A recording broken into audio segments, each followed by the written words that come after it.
بسم اللہ الرحمن الرحیم۔ السلام علیکم ورحمۃ اللہ وبرکاتہ۔ سلطان محمود غزنوی تاریخ میں ایک ایسے مسلمان بادشاہ گزرے ہیں جنہیں ہندوستان پر 17 حملوں کی وجہ سے شہرت حاصل ہوئی۔ سلطان محمود غزنوی کے سومنات کے مندر پر حملے کے حوالے سے بہت سی روایات ملتی ہے۔ ایک روایت میں یہ بھی آتا ہے کہ سلطان محمود غزنوی نے جب سومنات کا بت توڑنا چاہا تو ہندو نے اس کی خدمت میں بیش بہا خزانے پیش کیے اور کہا کہ اس بت کو نہ توڑا جائے، لیکن سلطان نے کہا کہ وہ تاریخ میں بت فروش نہیں بلکہ بت شکن کے طور پر زندہ رہنا چاہتا ہے۔ اس کے ساتھ ہی اس نے سومنات کے بت کے ٹکڑے کر دیے۔ تاریخ میں سومنات بت کے حوالے سے ایک اور واقعہ بھی ملتا ہے۔ محمود غزنوی جب سومنات فتح کر کے مندر کے اندر داخل ہوا تو اس نے دیکھا کہ مندر پر سومنات کا بت ہوا میں مالک ہے۔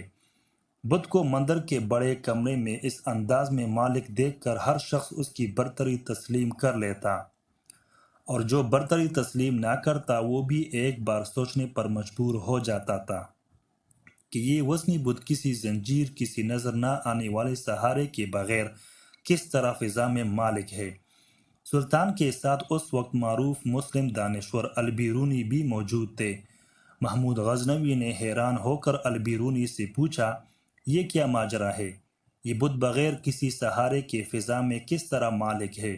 البیرونی نے چند لمحے سوچا، پھر ادب سے بولا، سلطان معظم، اس مندر کے چھت کے اس طرف سے چند اینٹیں نکلوا دے۔ سلطان کے حکم پر چند اینٹیں نکالی گئی۔ جب چھت سے البیرونی کی بتائی ہوئی جگہ سے کچھ اینٹیں نکالی گئی تو سومنات کی فضا میں مالک بت یکدم ایک طرف جھک گیا اور زمین سے قریب تر آ گیا۔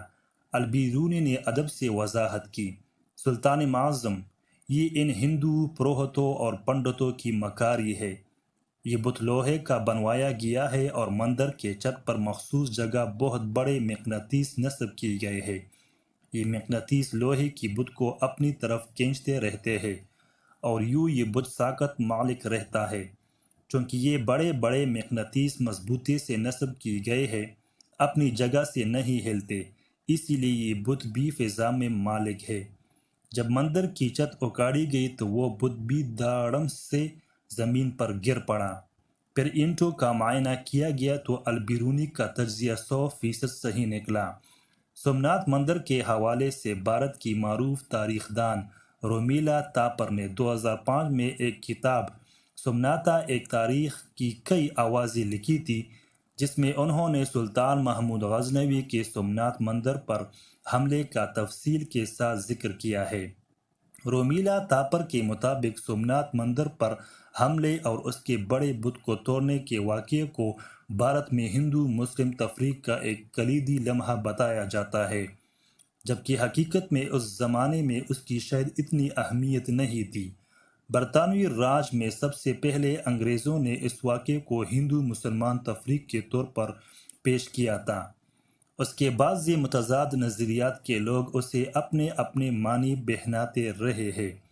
رومیلا تاپر کے مطابق 11ویں صدی سے 2-3 صدیوں بعد تک اس واقعے کی کوئی خاص اہمیت نہیں تھی اور مقامی ذرائع اور دستاویز میں اس کا معمولی سا ذکر ہے۔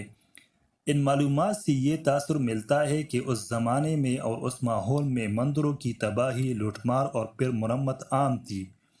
رومیلا تاپر نے سینکڑوں کتابوں، مقالوں اور قدیم سنگی کتبوں کے حوالے سے یہ حقیقت دریافت کی ہے کہ سومنات، جو سومنات پٹن، سومشاور پٹن اور دیو پٹن کے نام سے بھی مشہور تھا، کبھی بھی محمود نے برباد نہ کیا۔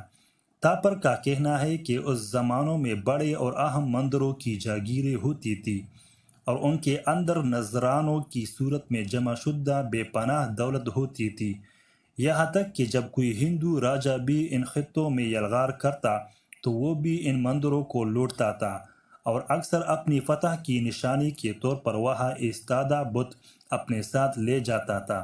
تو محمود نے بھی وہی کچھ کیا جو اس سے بیشتر ہندو راجے کرتے آئے تھے، لیکن سب کچھ ویسا نہیں ہوا جیسا آج بیان کیا جا رہا ہے۔ اس عہد کے کسی مخطوطے یا دریافت ہونے والے پتھر پر یہ نقش نہیں ہے کہ محمود کے حملے کے بعد سومنات اجڑ گیا، بلکہ یہ درج ہے کہ اس کی یلغار کے بعد سومناتھ بدستور آباد رہا اور وہاں پرستش ہوتی رہی۔ اس ویڈیو کو لائک کریں اور چینل کو سبسکرائب کریں۔ شکریہ۔